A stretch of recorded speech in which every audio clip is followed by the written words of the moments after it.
The cabin is silent. It's hermetically sealed against the noise of the outside world. You are sitting 6 feet in the air, floating above the asphalt, looking down at the roofs of smaller cars like a god surveying insects. The leather is supple. The screens are vast, glowing with a soft, digital warmth. You press the accelerator, and the engine, a massive, over-engineered beast, growls with a low frequency that vibrates in your chest. In this moment, idling at a red light, you feel invincible. You feel rugged. You feel like a man who has conquered his environment. But then the light turns green.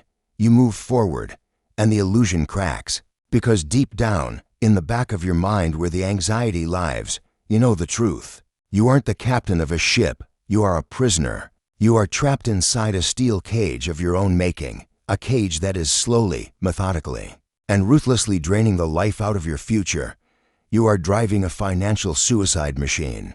And the worst part, you signed up for it willingly. Today, we are going to dissect the anatomy of a disaster.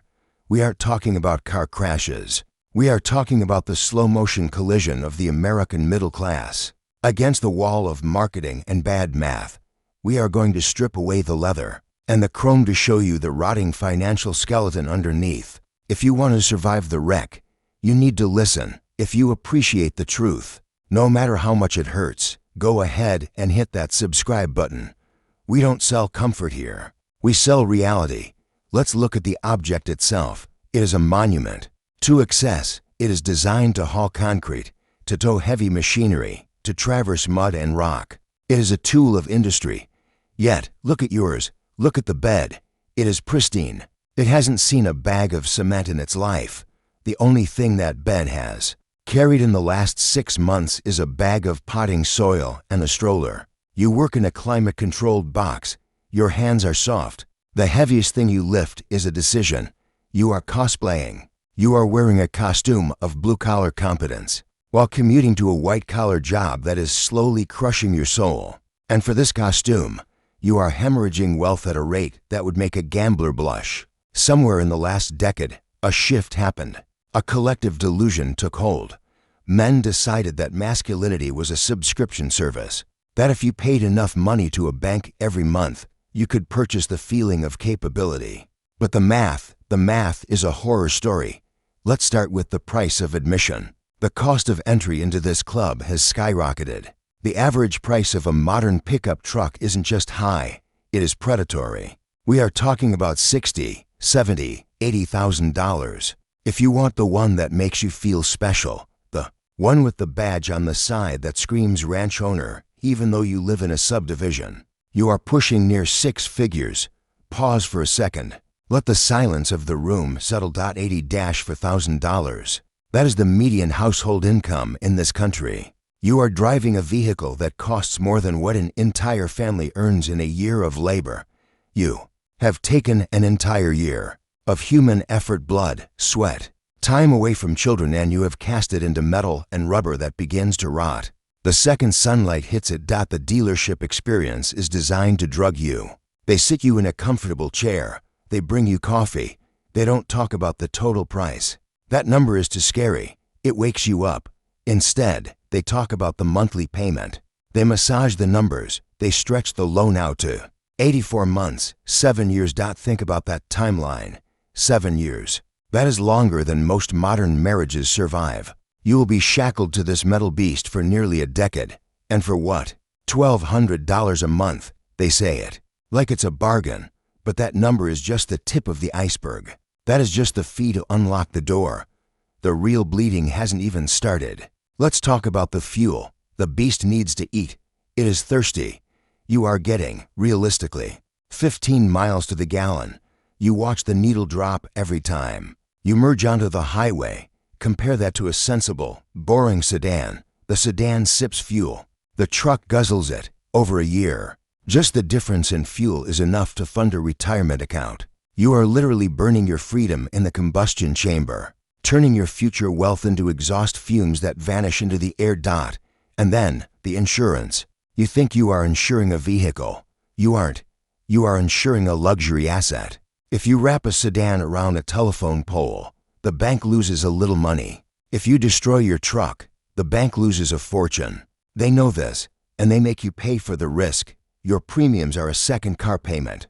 It is a tax on your ego. It doesn't stop. The tires, look at them, massive, aggressive. Knobby tread designed to grip mountains you will never climb. When those wear out, and they will, fast, because the truck weighs as much as a small house, you are looking at $1,500, maybe $1,000 to replace them. That is a mortgage payment. That is a family vacation. Gone, just two. Keep the vehicle rolling on the pavement. It was never really meant for maintenance. Everything is bigger. The oil capacity, the brake rotors, the filters, the registration fees. The state looks at the value of your vehicle and demands its cut. You are being bled from a dozen different arteries, but you are so focused on the monthly note that you don't even feel you're dying. So, let's do the addition, the dark arithmetic, the payment, the gas tax, the insurance spike, the tire depreciation, the maintenance premium. You aren't paying $1,200, you are paying $1,700 every single month. $1,700, and you didn't pay cash. You financed it. The interest rates are not your friend. You are paying 7, maybe 8% on a depreciating asset over the life of that 7-year loan. You aren't just paying the sticker price. You are handing the bank an extra $15,000 in pure interest. That is money you worked for, money you traded hours of your life for, and you just handed it to a stranger in a suit so he can buy a boat. Now, imagine a different world, a parallel timeline. In this timeline, you swallowed your pride. You bought a 3-year-old sedan, a boring, invisible car. It cost a fraction of the price. The insurance is nothing. The gas is nothing. Tires cost pennies. Your total monthly cost is less than half of the truck. The difference between these two lives is nearly $900 a month. That is $10,000 a year. Over the 7 years, you are enslaved to the truck. That is $74,000. But wait, it gets darker. It's not just the money you spent. It's the money you didn't grow. If you had taken that difference, that $900 a month, and put it into a boring, standard index fund, you wouldn't just have $70,000. The compound interest would have turned it into nearly $100,000.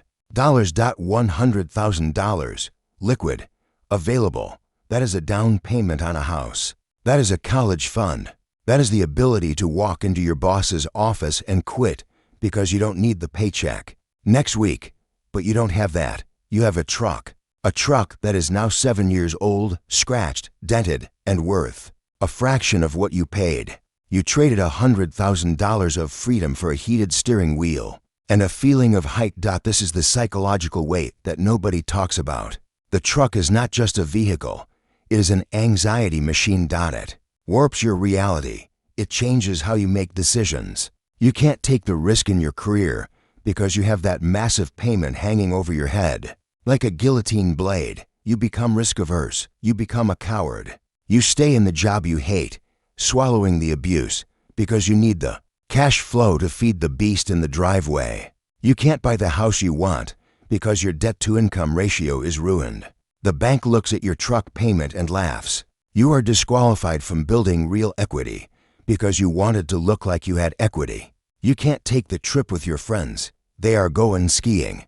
They are going to the beach. You stay home. You tell them you are busy. You lie. The truth is, you are broke.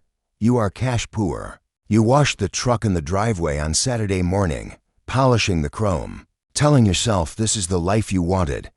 But deep down, you feel the HOLLOWNESS. It strains your relationships. Money is the #1 cause of divorce. And this truck is a third party in your marriage. It sits at the dinner table, eating first. It demands to be paid before your savings, before your retirement, before your children's needs, every time. Your partner brings up a budget. The truck is the elephant in the room that you refuse to discuss because your ego is tied to the bumper. This is the brilliance of the marketing. They have weaponized your insecurity. They know that modern life is soft. They know you sit in a cubicle. They know you feel a lack of agency, a lack of physical power. So they sell you a solution. They show you commercials of trucks towing battleships, climbing canyons, covered in mud. They sell you the idea of the frontier. But there is no frontier. There's only the commute. There's only the traffic jam. You buy the truck to feel like a producer, but it turns you into the ultimate consumer. You buy it to feel independent, but it makes you entirely dependent on the banking system. It is a paradox. The symbol of freedom is actually a pair of handcuffs. And the sad part, the hedonic adaptation, that is the psychological term for getting used to it. The first week you drive the truck, you feel like a king. The dopamine hits are massive, but by month 3, it's just a car, it's just a seat. The thrill evaporates. The smell of the new leather fades, but the payment remains. The payment is relentless. It arrives every 30 days with the certainty of the tides. You traded temporary joy for permanent stress. You might be thinking, but I use it. I haul things. Be honest, look into the mirror, and be brutally honest. How often? Once a month? Twice a year? You could rent a truck from a hardware store for $30 a day to move that mulch. You could rent a van for the weekend to move that furniture. You are paying a premium of $80,000 over a decade to avoid the inconvenience of filling out a rental form twice a year. That isn't utility. That is insanity. You are not buying a tool. You are buying a prop. You are an actor in a play, performing for an audience of strangers at stoplights who do not care about you. There is a way out, but it is going to hurt. It requires an ego death if you are already in the trap. If you are underwater on the loan, if the weight is crushing you, sell it. Get rid of it. You will take a loss. It will be a painful, stinging check to write.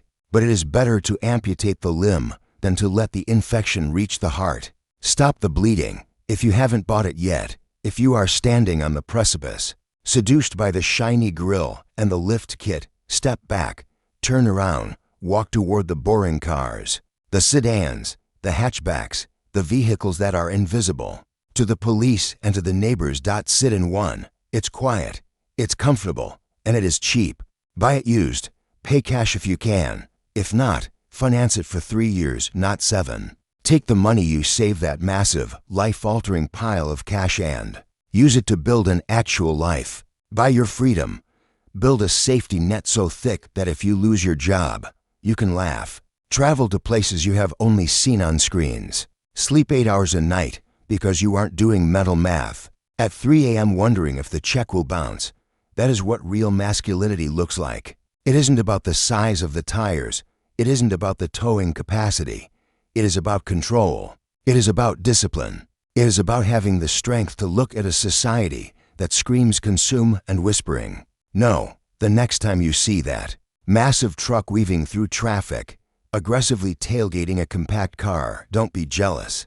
Don't wish you were him. Look closer. See the stress in the driver's eyes. See the invisible chains that bind him to the steering wheel. He is driving a monument to bad decisions. He is one bad month away from ruin. You are in your paid-off sedan. You are invisible. You are underestimated, and you are free. The choice is yours. You can look like you have money, or you can actually have money. You cannot do both. Don't let the marketing eat you alive. If this wake-up call hit a nerve good, that means you're still alive enough to change. Like this video so the algorithm shows it to someone who needs to hear it. And subscribe, because we have a lot more illusions to shatter. Drive safe, and more importantly, drive smart.